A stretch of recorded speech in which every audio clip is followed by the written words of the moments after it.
SRF Audio. Michael, wie willst du eigentlich alt werden? Das ist eine gute Frage. Ich will gesund alt werden und ich will bei meinen Kräften alt werden und würdig. Und würdig heisst nicht in einem Heim oder mit einer Pflegeperson? Nachdem ich jetzt das Buch gelesen habe, ist wahrscheinlich das Heim die fairere Variante. Schon organisiert? Nein, absolut noch nicht. Halbe Leben, so heisst das Buch, über das wir jetzt gerade reden werden. Da geht es um Alterspflege unter anderem. Sag mir, warum ich es lesen sollte in 3 Wörtern. Gut, spannend, einfühlsam. Das ist der Literaturclub 2 mit Buch. Wir reden heute über den Roman «Halbe Leben» von der österreichisch-slowakischen Schriftstellerin Susanne Gregor. Der Roman mitgebracht hat der Michael Luisier und die Fragen dazu stellt Jennifer Kakshuri. Dann fangen wir an. Genau, fangen wir an, und zwar mit einem ersten Ausschnitt aus dem Roman. Es ist ein stiller Tod. An einem sonnigen Mainachmittag um 14:37 Uhr stürzt Clara an einer unscheinbaren Böschung 50 Meter in die Tiefe. Sie gibt keinen Laut von sich. Zu hören ist nur ein schnelles Rascheln der Blätter. Es könnte auch ein Reh sein, das davonläuft. Unten ein dumpfer Aufprall. Dann Stille. An der Stelle, an der sie bis eben noch stand, nichts als ein paar dünne Zweige, brauner Boden, ein Baumstumpf, darauf Ringe, die nach außen hin immer heller werden. Wie ruhig Claras Gesicht gewesen ist in diesem letzten Moment. Wie angstlos, wird Paulina später denken.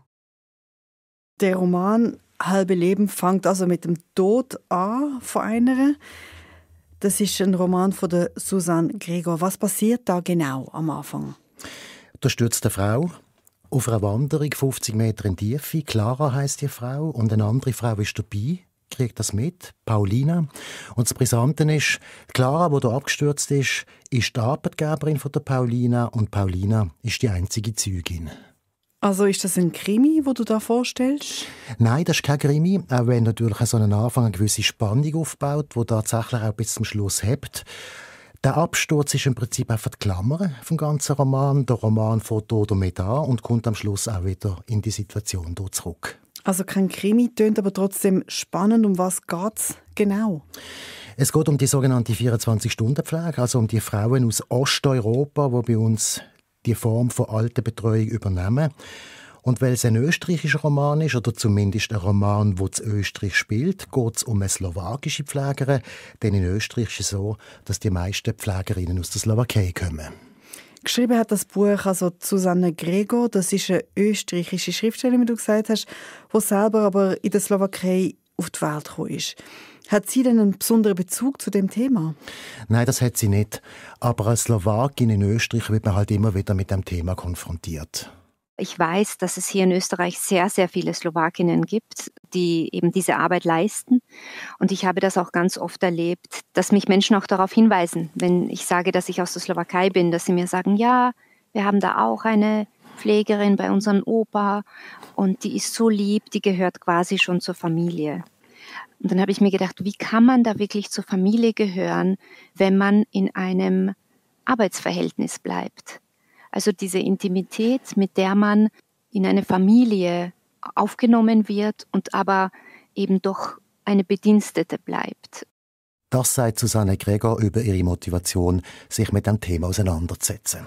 Es ist ja ein unbequemes Thema, aber ein Thema, das uns alle betrifft, die Eltern haben oder selber alt werden. Warum interessiert Sie das jetzt mal, abgesehen davon, dass es da um Ihre Landsleute, also um Leute aus der Slowakei geht?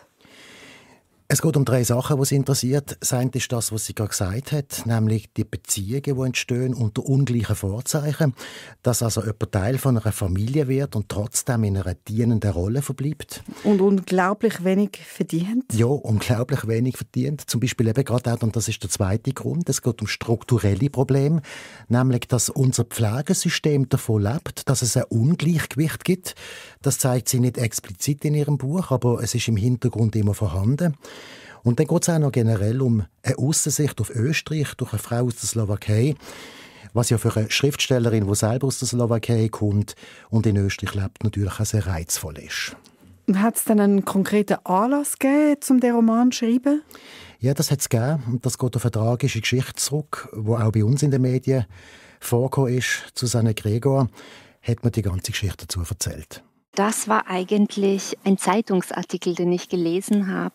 Und zwar gab es 2017 einen ganz schlimmen Autounfall in der Slowakei.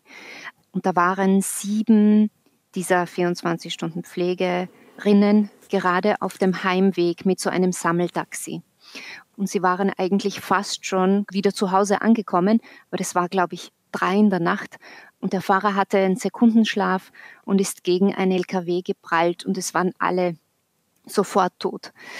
Und ich habe mir gedacht, dass diese Frauen ausgerechnet zwischen diesen 2 Leben sterben, dass sie woanders hin müssen, um Geld zu verdienen und derweil zu Hause nicht sind bei ihren Familien. Also mich hat dieser Unfall auch so betroffen gemacht, dass ich mir gedacht habe, ich möchte so einer Pflegerin oder so einem Leben, das da verloren gegangen ist und vielleicht unsichtbar war, ein bisschen Sichtbarkeit schenken. Und dann dachte ich, dass es spannend wäre, eben 2 Frauen gegenüberzustellen. Eben so eine Slowakin, so eine 24-Stunden-Pflegekraft und eine Österreicherin, die vielleicht im gleichen Alter ist, die vielleicht ein Kind im ähnlichen Alter hat. 2 Frauen, die ähnlich sein könnten und es aber nicht sind, weil zwischen ihnen dieser Graben der Ungleichheit ist. Und die beiden Frauen sind jetzt also die Figuren Clara und Paulina in dem Roman. Genau.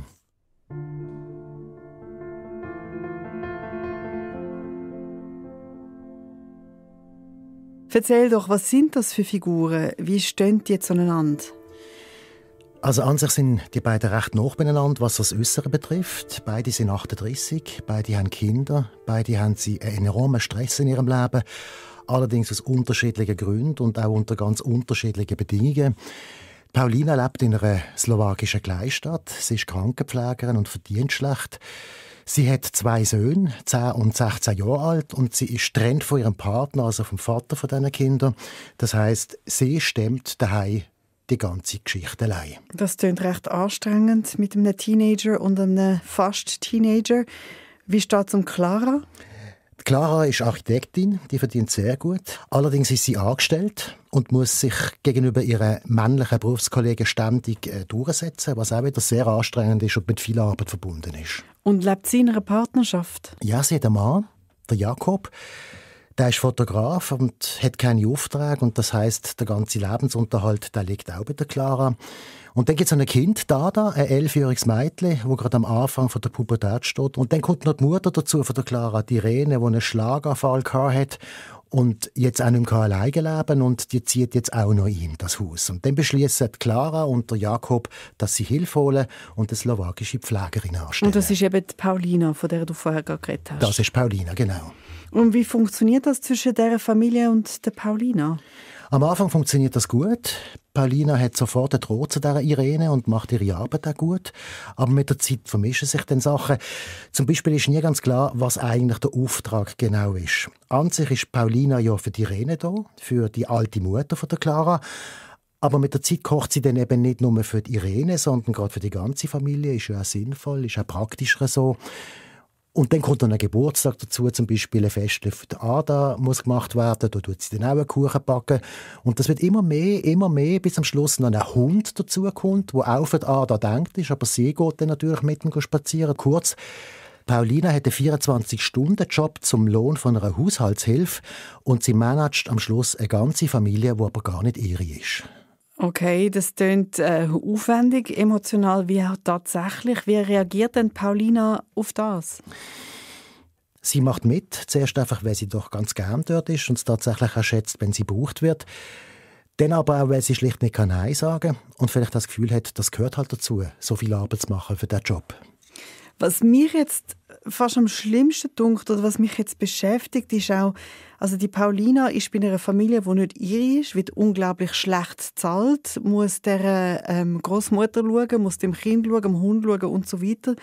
Während die sie 2 Buben hat, die allein leben oder keine Ahnung, wie denen geschaut wird und sie nicht bei denen kann sein, obwohl sie brauchen. Genau.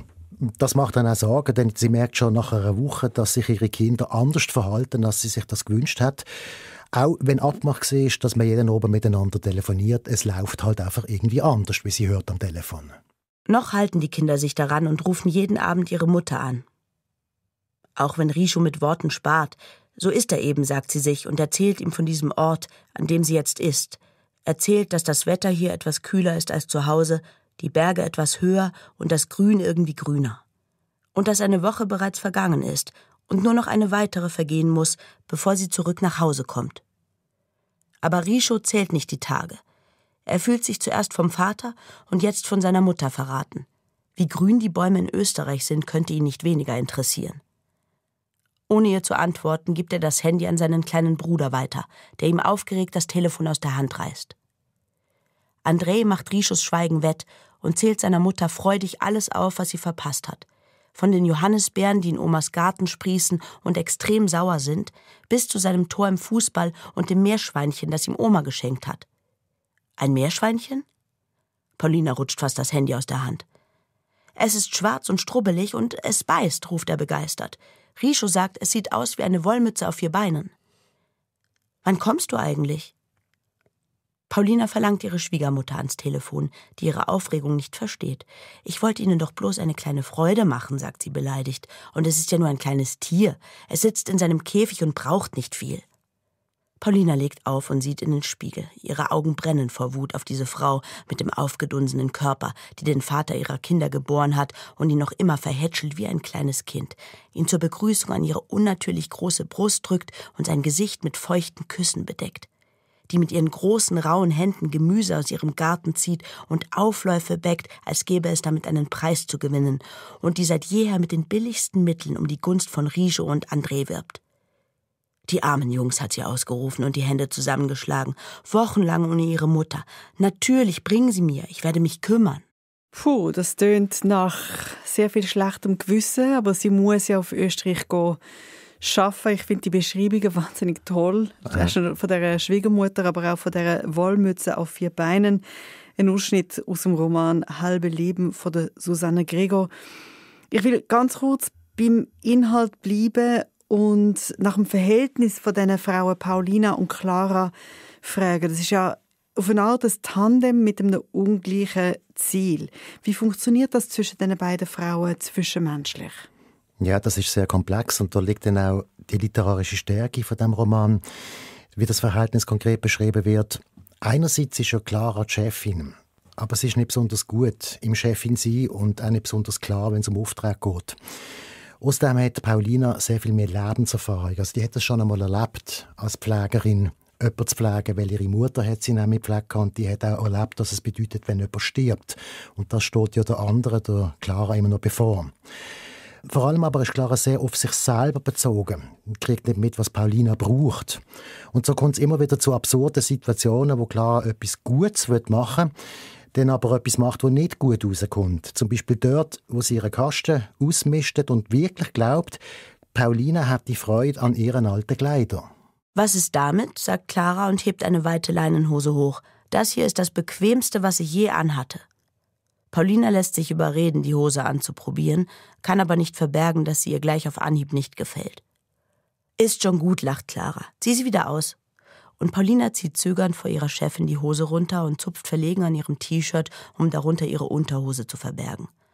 Entschuldige, sagt Clara schließlich, wenn es dir unangenehm ist, ich kann auch draußen warten und du probierst einfach an, was dir gefällt. Aber nein, lacht Paulina befangen und winkt ab. Ist nicht unangenehm, sagt sie, greift nach einem gelb bestickten Sommerkleid und ihr Gesicht erhellt sich. Broderie Anglaise, sagt sie und fährt mit den Fingerkuppen leicht über den Stoff mit den ebenmäßigen Löchern. Genau, nickt Clara, wir nennen es Lochspitze. Gefällt es dir? Mit einem etwas mutigeren Griff zieht Paulina sich ihr T-Shirt aus und lässt sich von Clara in das Kleid hineinhelfen, das eine so enge Taille hat, dass Paulina sich nicht vorstellen kann, wann Clara je hineingepasst hat. Es steht dir, sagt Clara begeistert, greift das nächste Stück aus dem Stapel und zieht ein schwarzes, paillettenbesticktes Jäckchen heraus. Paulina sieht skeptisch in den Spiegel. Schwarz steht ihr nicht, hat ihr noch nie gestanden. Es macht ihr Gesicht fahl, ihren Teint grau. Aber Clara sieht das ganz anders. Es passt wie angegossen, ruft sie aufgeregt. Wie für dich gemacht. Nimm es doch einfach mit, bietet sie ihr an. Solltest du es am Ende doch nicht tragen, macht es vielleicht noch immer ein hübsches Geschenk für eine Freundin. Das Teil ist ja ganz neu. Paulina nickt. Und Clara packt zufrieden den restlichen Stapel in einen Umzugskarton. Da bin ich aber froh, sagt sie, während sie sich über die Schachtel beugt und sie umständlich verschließt, dass ich dir eine kleine Freude machen konnte. Paulina bedankt sich freudlos, hebt ihre aufs Bett geworfene Jeans und das T-Shirt auf und spaziert damit durch die Tür. Und als Clara ihrem schmalen Rücken nachsieht, fragt sie sich, ob es möglich ist, dass ihr freundschaftliches Angebot die Pflegerin irgendwie beleidigt hat. Wie schwer helfen manchmal sein kann, denkt sie. Stichwort helfen und gut gemeint, aber wie das bei jemand anderem ankommen kann. Interessant, gerade bei alten Lümpen, wenn sie noch so edel sind. Nochmal ein Ausschnitt aus «Das halbe Leben» von der Susanne Gregor. Verlassen wir doch ganz kurz den Roman und reden über die 24-Stunden-Pflege. Das ist ja grundsätzlich eine gute Idee, weil sie für viele alte Leute eine gute Alternative zum Heim ist. Also wenn man daheim bleiben und daheim gepflegt werden, ist das für viele schöner als irgendwo hier verpflanzt werden. Es ist auch billiger, aber es schafft auch Probleme.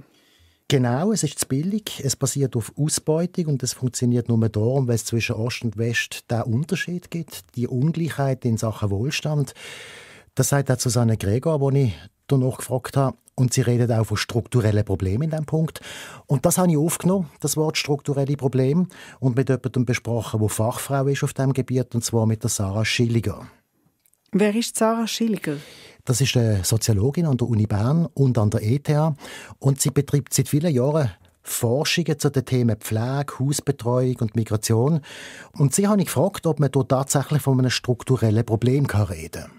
Ja, dem kann ich zustimmen. Ich denke, ein Aspekt ist sicher, dass die Frauen, die in diesem Haushalt arbeiten, in der Schweiz kommen sie häufig aus Polen oder aus Rumänien, dass die sich im Herkunftsland in einer prekären Situation befinden und dann da eigentlich auf das Einkommen in der Schweiz angewiesen sind und dann auch nur wenig Möglichkeiten haben, sich zu wehren gegen ausbeuterische Bedingungen, gegen überlange Arbeitszeiten, gegen tiefe Löhne, dass sie wenig Verhandlungsmacht auch haben im Haushalt. Und da kommt noch etwas dazu, und zwar der Umstand, dass die Frauen mit der Zeit ja selber Teil von dieser Familie werden und vielleicht sogar auch eine emotionale Bindung aufbauen. Und das wiederum gibt ein gewisses Dilemma, das sogar einen wissenschaftlichen Namen hat. Man redet in der Forschung von dem sogenannten Prisoner of Love Dilemma. Also dass man eigentlich wie gefangen ist in der Liebe, also man gefangen ist in dem engen Beziehungsgeflecht. Man muss eigentlich gute Beziehungen zu dieser Familie pflegen und kann dann aber gleichzeitig auch wenig sich abgrenzen und sagen, jetzt brauche ich einmal Freizeit oder jetzt will ich einmal am Sonntag einen Nachmittag lang frei haben. Weil das gerade als so wie Liebesentzug gewertet wird, wenn man sich da jetzt eigentlich auf die eigenen Bedürfnisse dann auch beruft und sich möchte in dem Sinn auch mal Freizeit ausbedingen. Das heisst also, die Grenze verwischt zwischen Privat und Arbeit, gerade wenn man in so einer Beziehung ist mit der Person, wo man pflegt. Ganz konkret, es gibt ja Agenturen und verschiedene Möglichkeiten, aber was verdient eine Pflegerin im Schnitt in der Schweiz? Das ist unterschiedlich. Sarah Schilliger macht mir hier folgende Rechnung. Der Mindestlohn liegt bei rund 20 Franken auf die Stunde. Wenn man das dann auf eine 40-Stunden- oder 43-Stunden-Woche aufrechnet, dann gibt es so um die 3'400 Franken. Meistens wird ihnen aber für Kost und Logis werden ihnen bis zu 1'000 Franken pro Monat noch abgezogen. Das heisst dann so wirklich, verdienen uns 2'500 höchstens eigentlich in den meisten Fällen und dann eben noch mit Abzügen von Sozialzulagen und so weiter. Also wirklich heimnehmen können es häufig weniger als 2'000. Das ist unglaublich wenig. Und wenn man sich auch überlegt, was das heisst, physisch so zu arbeiten, wie viele von diesen Personen arbeiten, warum sind die Löhne so tief? Wieso so ein Mindestlohn? Also die Berufsbildungen von diesen Leuten, die werden in der Schweiz und in Österreich nicht anerkannt. Und das hat Sarah Schilliger so gesagt. Und das bedeutet, dass die Frauen dann als Haushaltshilfen angestellt werden und eben nicht als Fachkräfte. Und wenn wir ehrlich sind, müssen wir ja auch sagen, dass es für eine 24-Stunden-Betreuung 3 Schichten braucht, wo je 8 Stunden jemand dort ist und schafft. Aber das ist dann wiederum zu teuer. Und was kann man machen, dass die Situation besser wird? Was müsste passieren? Das habe ich Sarah Schilliger natürlich auch gefragt. Also ich denke, das Modell mit den Betreuerinnen, die rund um die Uhr in den Haushalt sind, das wird zwar immer wieder propagiert als die Lösung für unser Problem, für die Sorgenkrise, die wir haben, für die klaffenden Lücken in den Privathaushalten. Ich glaube aber nicht, dass das Zukunftsmodell sein kann. Es braucht andere Schritte. Und ich denke, ein Schritt ist sicher, es braucht einfach mehr Finanzierung von diesem Sektor. Der Pflegesektor ist unterfinanziert. Wir müssten auch wieder die öffentliche Spitex mehr stärken, dort bessere Bedingungen herstellen, weil das sind ja häufig auch sehr rationalisierte Arbeitsverhältnisse, wo die Betreuerinnen wirklich müssen, wie mit der Stechuhr in der Hand betreuen, wenig Zeit haben für die betreute Person. Und das genau führt dazu, dass sich Familien dann einfach auf andere Lösungen suchen und eigentlich auf dem Weg sind, so ein Betreuungsverhältnis mit einer osteuropäischen Frau einzugehen, weil sie nicht zufrieden sind, auch mit diesen Bedingungen in der ambulanten Pflege.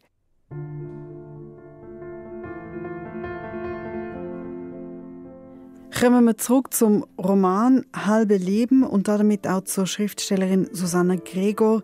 Ich habe noch nie von ihr gehört vorher, aber offenbar habe ich etwas verpasst. 5 Bücher hast du schon verpasst. Das hier ist jetzt nämlich das 6. Als Schriftstellerin ist sie schon noch interessant. Sie hat nicht so eine Karriere gemacht wie andere, die mal einen riesen Erfolg haben am Anfang und nachher geht es wieder zurück und niemand interessiert sich mehr. Sie ist langsam bedeutender geworden. Sie hat zuerst 2 Romane geschrieben, die nicht so Beachtung gefunden haben, dann ein Erzählband. Und dann haben sie 2 bedeutendere Romane geschrieben, die auch Beachtung gefunden haben, und zwar «Das letzte rote Jahr». Das war der eine. Der bezieht sich auf die Slowakei, auf die letzte Zeit kurz vor der Wende. Und da gibt es einen Nachfolgeroman und der heißt «Wir werden fliegen». Und das bezieht sich auf die Zeit nachher, auf die 90er Jahre, auch in der Slowakei. Und da ist dann offenbar der Schollnay Verlag aufmerksam geworden auf sie und hat sie dort die Möglichkeit bekommen, «Halbe Leben» zu schreiben, «Halbe Leben» auch rauszugeben. Und ich glaube, wir erleben jetzt gerade den Durchbruch von einer Schriftstellerin, die schon sehr lange dran ist und die jetzt einen neuen Höhepunkt erlebt. Das heisst, sie hat auch viele Ideen. Wie ist denn jetzt der Roman entstanden? Ja, das ist auch eine sehr erfreuliche Geschichte, wie sie erzählt. In diesem Buch war es wirklich fast ein bisschen unheimlich, weil ich habe am Anfang die 2 Figuren gesehen, also vor mir gesehen, und ich habe den Anfang gewusst, der ja ganz kurz ist, nur 1,5 Buchseiten. Und dann schrieb ich los und das Buch schrieb sich unglaublich leicht und unglaublich organisch. Und ich habe keines meiner Bücher, es ist jetzt mein 6. Buch, und keines meiner Bücher habe ich so schnell geschrieben. Und es gab dann auch, als es dann stand, sehr wenig daran noch zu ändern. Ich vergleiche das jetzt im Nachhinein so ein bisschen mit der Geburt eines Kindes. Wenn man 6 Kinder hätte, hat man ja zu jedem Kind eine andere Geburtsgeschichte. Und das war einfach so die schnellste und leichteste Geburt von allen. Ein schönes Bild mit der leichten Geburt. Und dann ist gerade noch einmal etwas Merkwürdiges passiert. Ich dachte ja eigentlich, dass ich keinen persönlichen Zugang zu diesem Buch habe, weil ich weder selbst als 24-Stunden-Pflegerin gearbeitet habe, noch je eine gebraucht habe für irgendein Familienmitglied. Das heißt, ich kenne diese Situation eigentlich von keinen der beiden Seiten. Aber beim Schreiben kam ich dann drauf, dass das doch eigentlich ein unglaublich persönliches Buch ist, weil ich einerseits diesen Blick der Slowakin in Österreich verarbeiten konnte und andererseits ist mir auch sehr klar, dass ich selbst Paulina sein könnte. Hätten meine Eltern nicht beschlossen, nach Österreich zu ziehen und wir wären in der Slowakei geblieben. Ich weiß es nicht, was ich heute machen würde oder wie mein Leben aussehen würde. Bestimmt nicht so, wie es jetzt hier in Österreich für mich läuft. Und mir wurde dann beim Schreiben ganz, ganz klar, dass das ich sein könnte, dass genauso auch Klara ich sein könnte. Also ich fand die Slowakin in mir, ich fand die Österreicherin in mir und ich konnte dazwischen ein bisschen hin und her schwingen und beiden eine Stimme geben. Vielleicht war das auch mit der Grund. Kommen wir doch zum Schluss nochmal auf die Geschichte zurück, auf die eigentliche Geschichte.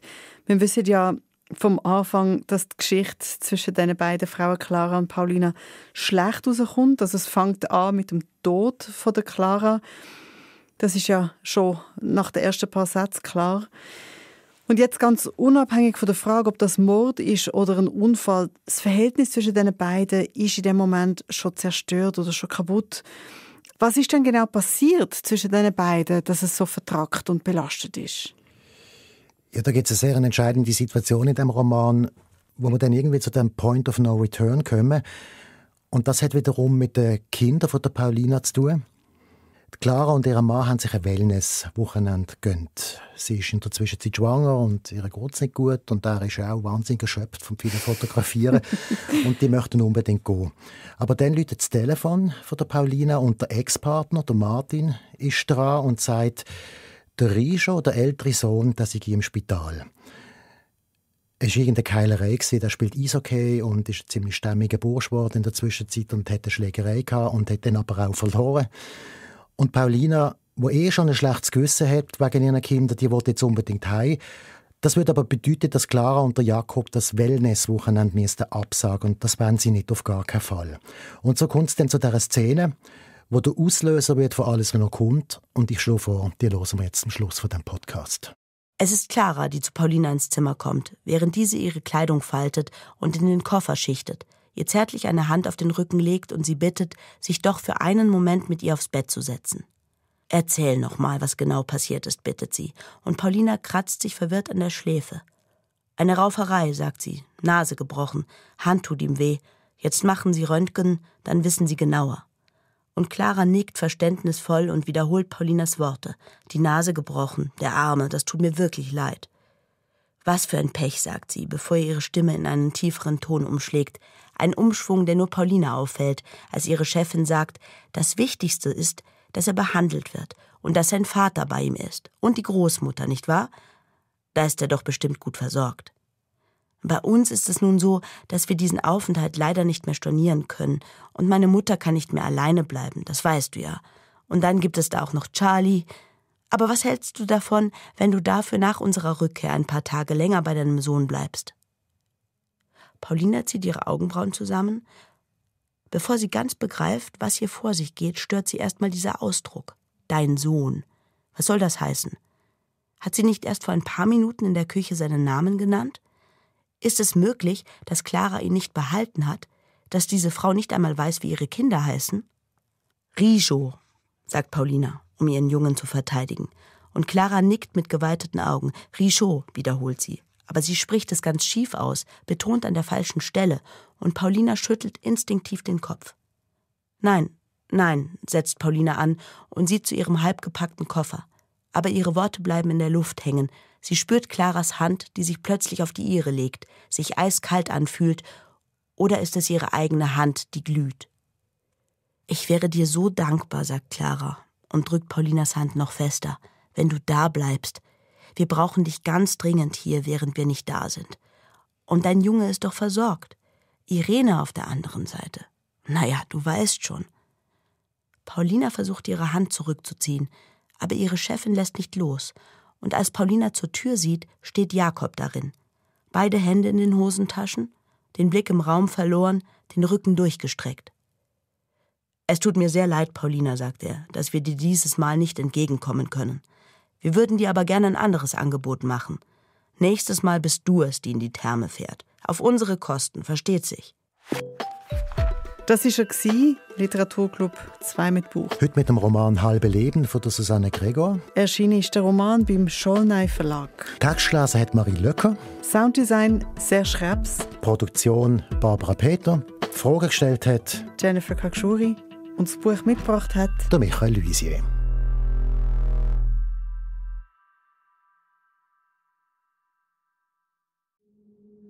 Das war ein Podcast von SRF. Produziert im Auftrag der SRG.